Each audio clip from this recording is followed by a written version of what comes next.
So ayun mga ka-farming, kakatapos lang po nating magbigay sa kanila or maglagay ng AirTag sa ating mga kambing. Nilagyan na natin sila ng AirTag kahit dito sa maliliit natin na kambing. Papansin nyo doon, oh. Ayun, oh, may AirTag na sila, oh. Kulay yellow.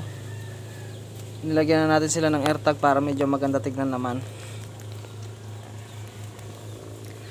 Pati yung dalawa dito nilagyan na rin natin.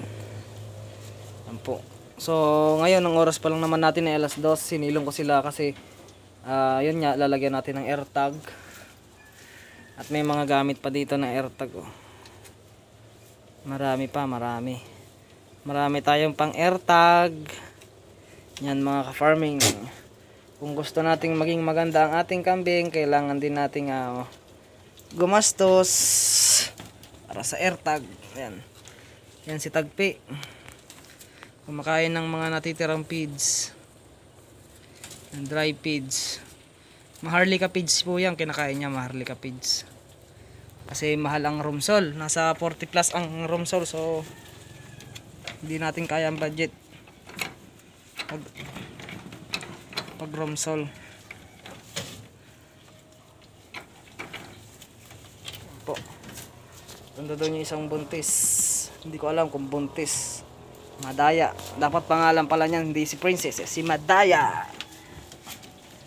So ito lang po yung update.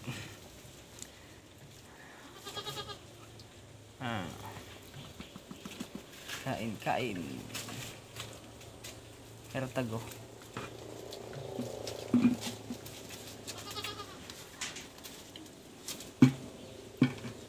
AirTag sila, AirTag.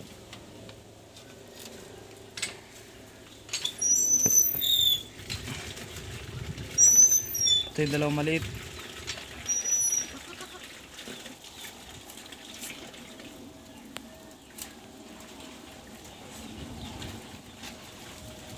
Di na natin binidyoan yung paglalagay ng AirTag kasi sensitive, nag-yellow dollar. Kaya hindi na natin binidyohan. Binidyohan na lang natin nung tapos na sila.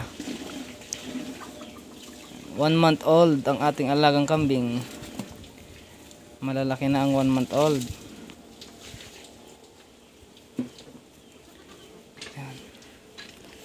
Okay, mag-aral kang kumain ng feeds. Sige, kumain ng feeds. Ayun yung mga AirTag kayo.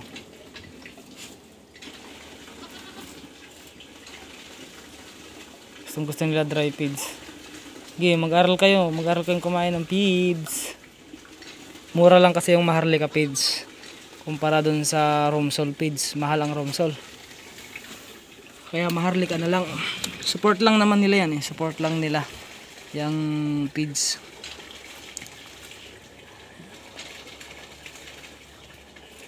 Nakakatuwa lang tignan kasi malalakas yung ating mga alaga, hindi sakitin. Asan na yung nag-hit?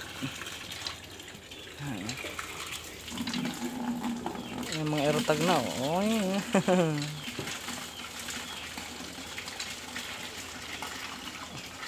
Yellow AirTag.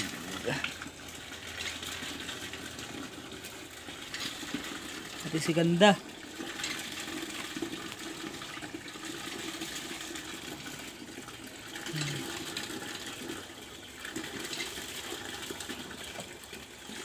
Yun lang mga ka-farming. Update lang po, update tayo sa ating mga alagang kambing.